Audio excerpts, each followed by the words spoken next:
예, 하나님 말씀 오늘도 사도행전 19장 오늘은 21절에서 마지막 41절까지 본문인데요. 오늘은 두 구절만 읽으려고 합니다. 21절과 22절인데요. 제가 21절을 읽을게요. 여러분들이 22절을 한번 읽어봐 주시기 바랍니다. 이 일이 있은 후에 바울이 마게도냐와 아가야를 거쳐 예루살렘에 가기로 작정하여 이르되 내가 거기 갔다가 후에 로마도 보아야 하리라 하고.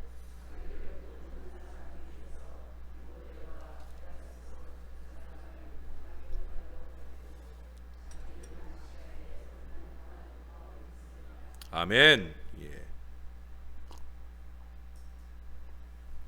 1780년대 영국의 구두 수송공이었던 윌리엄 캐리라고 하는 10대 소년이 있었습니다. 그가 예수를 믿고 성경을 읽으면서 세계를 향한 눈을 뜨게 됩니다. 그리고 어느 날 쿡 선장의 항해기라는 책을 읽고 세계는 넓고 할 일은 많구나 한다는 것을 깨달았어요. 그래서 구두점 벽에다가 세계 지도를 사서 걸어놓고는 그 마음 가운데 선교의 꿈을 꾸기 시작했어요. 내가 하나님을 위해 할 수 있는 일이 무엇입니까? 라고 하나님 앞에 간절히 기도하는 중에 그는 주말 평신도 설교자가 되었어요. 그래서 목사 안수는 받지 않았지만 그 마음에 주시는 바 복음의 깨달음을 많은 사람들 앞에 노방 선교하듯이 그렇게 복음을 전하게 되었어요. 근데 아마 설교를 잘했던 모양이에요. 1792년 노팅엄에서 열린 목회자 대회, 목회자들이 모인 대회에서 그가 평신도의 자격으로 그 목회자들 앞에서 설교를 하게 되었어요. 그때 그는 이런 말씀을 선포합니다. 하나님으로부터 위대한 일을 기대하십시오. 그리고 하나님을 위해 위대한 일을 시도하십시오라고 외쳤습니다. 설교가 끝난 뒤에 감동을 받은 드류 풀러라는 사람이 그에게 물어요. 그래요? 그러면 당신은 도대체 무엇을 하겠습니까? 라고 질문을 받습니다. 그러면서 정신이 번쩍 났어요. 자기가 말씀을 선포했지만 선포한 그 말씀을 실천한 노력이 아직 안 되고 있다는 거예요. 그래서 시작한 일이 침례교 선교회를 창립하게 되어집니다. 그게 1793년의 일이고요. 그리고 그 이듬해 1794년에 그는 그 선교회의 첫 번째 선교사로서 인도 선교사가 되어집니다. 그는 선교의 아버지라 불리는 윌리엄 캐리입니다. 그는 위대하신 하나님을 보았습니다. 그리고 위대한 비전을 바라보았습니다.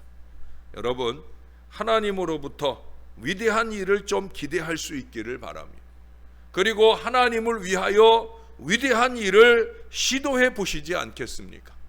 우리가 매주 예배 때마다 금요일 저녁도 그렇고 주일에도 그렇고 우리가 늘 찬양하는 것처럼 하나님의 꿈이 나의 비전이 되도록, 우리의 비전이 되도록 살아보아야 됩니다. 그냥 찬양을 부르니까 부르는 게 아니라 정말 원하고 바라고 기도하는, 무엇을? 하나님의 꿈이 나의 비전이 되기를 소원하는 그 마음과 실천이 있어야 된다는 거예요. 어떻게 하나님으로부터 위대한 일을 받고 그 위대한 일을 어떻게 시도할 수 있을까요? 오늘 본문에 나오는 바울을 보고 우리가 그 길을 찾아볼 수 있을 거예요. 첫 번째로 중요한 것은 위대한 일을 하고 싶은 마음. 그 마음은 사실은 다 있지만 그러나 그 위대한 일을 어떻게 찾아야 되냐는 거예요. 오늘 본문에 우리가 21절을 읽었는데 거기서 바울은 위대한 일을 이렇게 찾아요. 먼저 자기의 구체적인 소원을 가지고 그 소원을 놓고 기도합니다. 거기 21절 마지막에 보니까 로마도 보아야 하리라. 이게 뭐예요?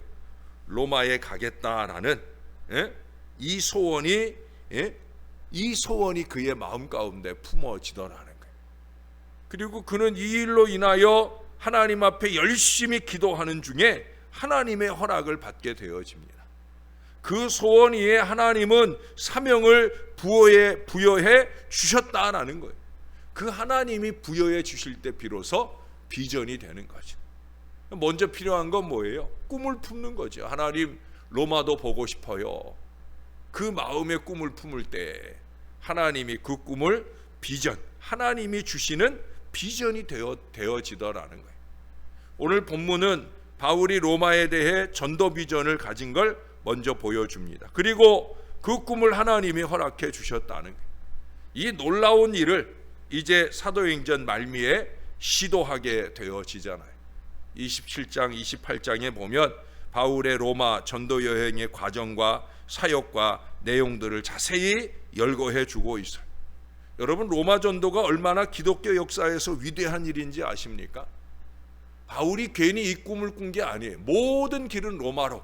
바울은 그걸 알고 있는 사람. 로마에 선교를 하면 그 로마를 통해서 전 세계에 복음이 퍼져나갈 거다. 실제로 그렇게 돼요. 312년에 로마가 국교로, 325년에 로마가 이 기독교를 국교로 된 이후에 기독교 역사의 중심이 되고요, 서양 교회의 본산지가 되었습니다. 복음의 세계화의 기틀을 마련하게 되었다라고 하는, 바울이 로마 전도를 했기 때문에, 로마 선교를 했기 때문에 기독교 역사가 서양에서 일어나게 되어진 거예요. 만약에 바울이 로마 전도 여행을 가지 않았더라면 기독교 역사는 전혀 다르게 쓰여졌을 거예요. 바울의 로마 전도는 교회사의 분수령이기도 합니다. 바울의 로마 전도는 기독교 역사에서 선교의 획을 긋는 획기적인 사건입니다. 그런데 바울이 이 로마에 대한 비전을 어떻게 가졌다고요? 하나님이 곧장 바울아, 너는 로마로 가라, 그런 게 아니라는 거예요. 출발점은 바울이 시작을 해. 그 마음에 소원을 품었다. 예? 이런 로마 비전에 대한 소원을 가지고 있는데 하나님이 그 비전을 확신시켜 줍니다. 나중에 23장 11절에서 확인해 볼 텐데 거기 이런 말씀을 해요. 그날 밤에 주께서 바울 곁에 서서 이르시되 담대하라, 내가 예루살렘에서 나의 일을 증언한 것 같이 로마에서도 증언하여야 하리라 하시니라. 할렐루야. 바울이 꿈을 품을 때 그 꿈이 비전이 되게 하시는 하나님의 역사, 하나님은 소원하는 것을 통해서 비전을 베풀어 주셨다라고 하는 거예요. 물론 모든 소원이 다 비전이 되는 게 아니죠. 이기적이고 육신적이고 불순한 소원 말고 하나님의 복음 진보를 위한 순전한 소원을 가질 때 하나님은 그 소원을 비전이 되게 하신다는 거예요. 놀라운 소원을 가질 수 있기를 바랍니다. 꿈꿀 수 있기를 바랍니다. 하나님이 허락하시면 비전이 되는 거예요. 비전. 예? 여러분들은 어떤 꿈을 품고 계십니까? 예? 목사님 이제 내 나이에 무슨, 여러분 그렇게 말하지 마셔. 예? 하나님의 꿈을 좀 가지시기를 바랍니다. 그리고 두 번째 필요한 일이 뭐겠습니까? 하나님의 그 위대한 일을 시도하기 위해서 해야 할 것은 바로 준비해야 되죠. 준비. 예? 준비할 것은 두 가지입니다. 능력과 실력입니다. 능력을 준비해야 된다네. 무엇을 준비해야 됩니까? 그 사명을 잘 감당하기 위해 능력을 부여받아야 돼. 예, 우리가 선교에 직접 쓰임 받지는 못해도 짧은 기간 선교 여행이라도 갈 수 있기를 위해서는 물질의 능력을 준비해야 되겠죠. 바울은 로마를 하나님 앞으로 인도하기 위해 기도의 준비를 했어요. 예? 영적인 준비를 했어요. 실력으로 준비했어요. 하나님으로부터 위대한 일을 받은 사람들은 준비해야 됩니다. 준비 없이 되는 일이 있습니까? 하나님의 능력으로 무장해야 됩니다. 능력을 부여받기 위해서는 준비해야 됩니다. 위대한 일은 위대한 준비에서 이루어집니다.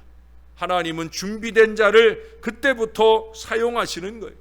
그리고 실력으로도 준비해야 됩니다. 바울은 구약의 말씀에 박식했어요. 실력이 있었다는 거예요. 여러분, 로마가 어떤 곳입니까? 신화의 본거장이에요. 여러분 어렸을 때 공부할 때 그리스 로마 신화 들어보셨죠? 그리스에 가면은요 온통 신전들, 뭔 신들이 그렇게 많은지. 우리 얼마 전에 아덴에 대해서 공부를 했잖아요. 아덴에 가니까, 바울이 아덴에 가니까 어떤 신도 있어요? 이름을 알지 못하는 신도 있을 정도로. 근데 그리스만 그러냐? 아니에요. 그리스의 문화적 영향을 받은 로마도 마찬가지. 온통 신전, 신전이 가득한 그 땅에, 신화의 본고장에, 그 로마에서 구약을 거스름 없이 인용하여 로마 사람들에게 복음을 전했다는 거예요. 바울은 자신이 있었어요. 바울은 실력에 있어서도 준비되어 있었다는 거예요. 그래서 로마인들과 말씀을 겨루는 정도의 실력을 잘 갖춘 사람입니다. 그래서 바울은 아침부터 저녁까지 강론하여 하나님 나라를 증거했다 말씀하고 있어요. 바울은 말씀의 실력을 갖춘 자였습니다.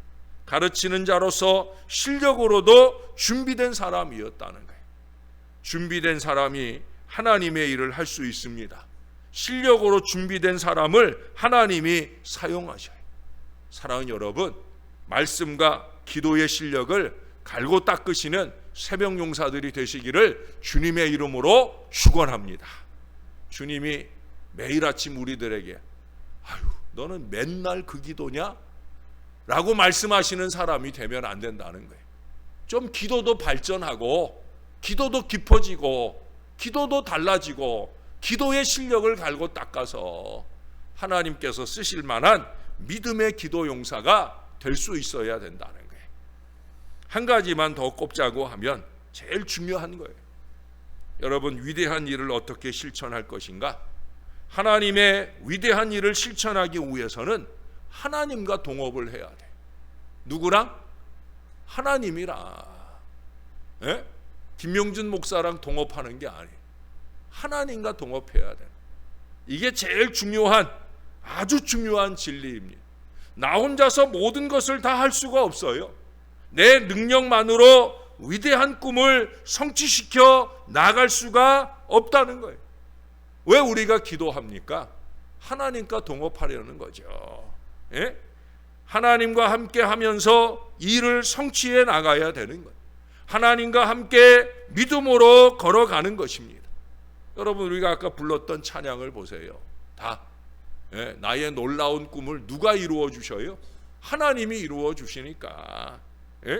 바울은요, 하나님이 함께함을 믿고 담대함으로 로마의 전도 사역을 실천해 나갔어요. 여러분, 바울이 로마에서 자유로운 몸이었어요? 아니에요. 감옥에 갇혀 있었어요. 연금 상태였단 말이에요. 그러나 바울은 감옥 속에서도 하나님과 함께 살았어요. 우리 사도행전 16장 빌립보 감옥에서 바울을 보았잖아요. 그가 감옥에 갇혀 있지만 감옥에 있는 사람 같았어요? 아니에요. 그는 감옥을 기도원으로 바꾸고, 감옥 감방을 감사의 방, 찬양의 방으로 바꾸고, 감옥을 교회로 바꿨다는 걸 우리가 확인해 보았잖아요. 마찬가지예요. 심지어 감옥에서 옥중서신, 주옥 같은 옥중서신, 에베소서, 빌립보서, 골로새서, 빌레몬서, 옥중서신 4권을 쓰지 않았습니까? 그의 처지와 환경은 매우 열악했습니다마는, 그러나 그 속에서도 그는 하나님과 함께해서 감옥에서도 담대함을 잃지 않았다는 거예요. 왜? 하나님과 함께 담대함을 가지고 현실의 모든 장벽을 믿음으로 뛰어넘었다는 거예요. 바울은 로마에서 여러 장벽들이 많았습니다. 가장 큰 감옥이라는 장벽이 있었어요. 믿은 사람도 있었지만 믿지 않는 사람도 있었어요. 그건 언제나 어느 곳에 가든지 사람의 장벽들을 만나잖아요. 우리가 오늘 23절 이하를 읽지 않았는데 거기서도 마찬가지예요. 또 사람들의 장벽을 만나고 고소를 당하고 끊임없이 그런 일들을 만나요. 그러나 바울은 낙심하지 않아요. 바울의 사역은 담대함으로 이어지는 걸 사도행전 28장은 거듭 우리들에게 보여줍니다. 하나님이 함께한다는 믿음이 있었기 때문에.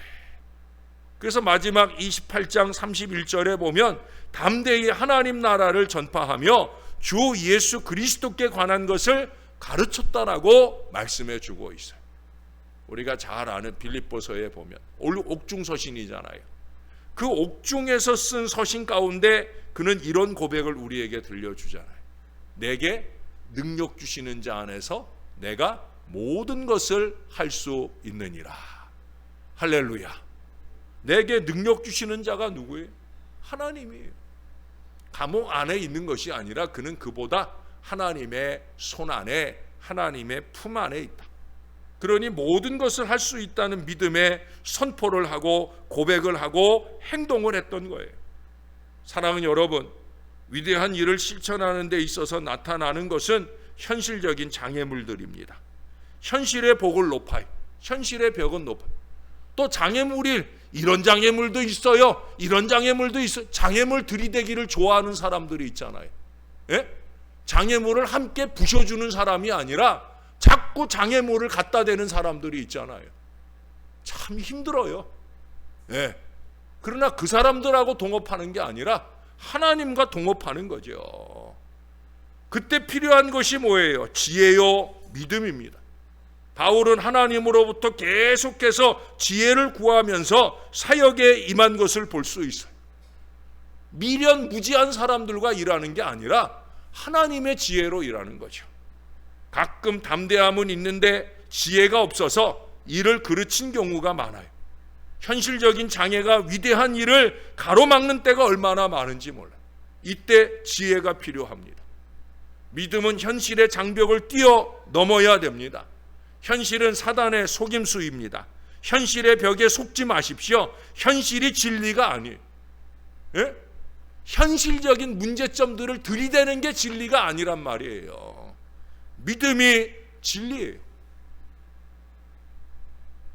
우리는 신앙생활 하는 거잖아요. 신앙생활이 뭐예요? 하나님을 믿는 생활이에요. 예? 걱정되는 거, 염려되는 걸 들이대기 위해서 신앙생활 하는 게 아니라 그런 염려를 뛰어넘기 위해서 새벽 아침에도 나와 기도하는 거고, 우리의 기도대로 하나님이 역사하실 줄로 믿으며 하늘의 지혜를 구하여 그 모든 현실적 장벽들을 넘어서야 된다는 거예요. 사랑하는 여러분, 현실에 주눅들지 마시기를 바랍니다. 믿음은 새로운 현실을 만들어냅니다. 믿음으로 현실을 뛰어넘을 수 있어야 됩니다. 세상의 장벽에 당당히 맞설 수 있는 저와 여러분들이 될 수 있기를 바랍니다. 우리가 하는 게 아니니까. 하나님이 주시는 담대함과 지혜를 가지고 현실적인 모든 장벽을 넘어야 됩니다. 걱정되고 염려되는 것 때문에 이래서 못하고 저래서 안 되고 이따위 소리나 하는 게 아니라, 그럼에도 불구하고 한번 해보죠. 하나님이 해주시겠죠. 바울은 감옥에서도 그렇게 복음을 전했고요, 서신을 써서 오늘날 우리들에게까지도 기쁜 감격들을 끊임없이 더해주고 있습니다. 사랑하는 여러분, 우리도 그런 믿음, 그런 지혜로 하나님이 주신 꿈대로 말하고 꿈대로 돼가는 우리 개인과 교회가 다 될 수 있기를 우리의 구주 되시는 예수님의 이름으로 간절히 축원합니다. 기도하겠습니다. 좋으신 아버지, 바울의 꿈을 봅니다. 이미 로마서에서 바울이 로마를 가기를 꿈꾸는 것들을 우리가 상고해 보지만, 또 오늘 여기서 다시 한번 바울이 로마 선교 비전의 첫 번째 꿈을 우리들에게 보여줍니다. 이때로부터 시작하여 바울은 끊임없이 로마 선교를 꿈꾸며 기도하고, 하나님은 그런 바울의 꿈을 비전이 되게 하시고 그 비전이 실현될 수 있도록 바울과 동업하시며 로마 선교의 위대한 역사를 열어갔던 것을 이제 우리가 사도행전을 이어가면서 확인할 수 있을 것입니다. 오 하나님, 감사합니다. 언제나 부족하다고 여겨지는 저희들의 꿈대로 말하게 하시고 기도하게 하시고 그 꿈대로 돼가는 놀라운 역사를 보게 하시는 우리 하나님이셔서 얼마나 감사한지 모릅니다. 나는 부족합니다마는, 우리는 부족합니다마는 하나님을 믿고 한번 해보는, 하나님을 믿고 꿈대로 말하고 꿈대로 이루어가는 하나님의 사람, 하나님의 교회가 될 수 있도록 우리를 붙들어 주시옵소서. 우리 하나님, 제발 믿음 좀 주시옵소서. 믿음 좀 주시옵소서. 쓸데없는 현실의 장벽들만 들춰내는 어리석음이 아니라 하나님을 믿고 의지하며 나갈 담대한 믿음을 주시옵소서. 그 믿음을 잘 펼쳐나갈 지혜도 주시옵소서. 육신적이고 세속적이고 과거 지향적이고 참으로 부정적인 그런 얄팍한 사단적 지혜가 아니라 하늘의 지혜를 주시옵소서. 거짓말이나 일삼는 사탄의 자식이 아니라 진실을 말하고 행동하는 하나님의 자녀로서의 거룩한 지혜로 하나님의 일을 만들어가는, 펼쳐 열어가는 그런 하나님의 사람들 다 될 수 있도록 우리를 붙들어 주시옵소서. 우리의 기도가 능력 기도가 될 수 있기를 위해서는 우리의 마음이 진실을 품어야 하고, 진실한 그 마음으로 진실을 말할 수 있을 때 우리의 입술의 기도가 능력 기도가 될 수 있는 이 진리의 삶을 아름답게 살아나가는 저와 이 모든 자녀들 되게 하여 주시옵소서. 지금도 끊임없이 부단히 하나님을 위해, 하나님의 꿈을 위해 믿음으로 기도하고 노력하시는 모든 선교사들을 붙들어 주시옵소서. 저들의 위대한 선교적 사역들에 하나님의 은혜가 임하게 도와주시고, 모든 교회들이 우리 선교사님들을 위해 기도할 뿐만 아니라 물질적으로 후원하는데도 좀 마음을 다해서 그 물질의 후원을 하고 그들이 힘있게 선교하는데 뒷받침이 되게 도와주시옵소서. 말로만 하는 선교가 아니라 물질의 능력으로 선교하게 하시고 능력 있는 기도로 선교할 수 있는 그런 우리 교회 모든 성도들이 될 수 있도록 은혜를 베풀어 주시옵소서. 우리 하나님 감사합니다. 예수님의 이름으로 기도합니다. 아멘.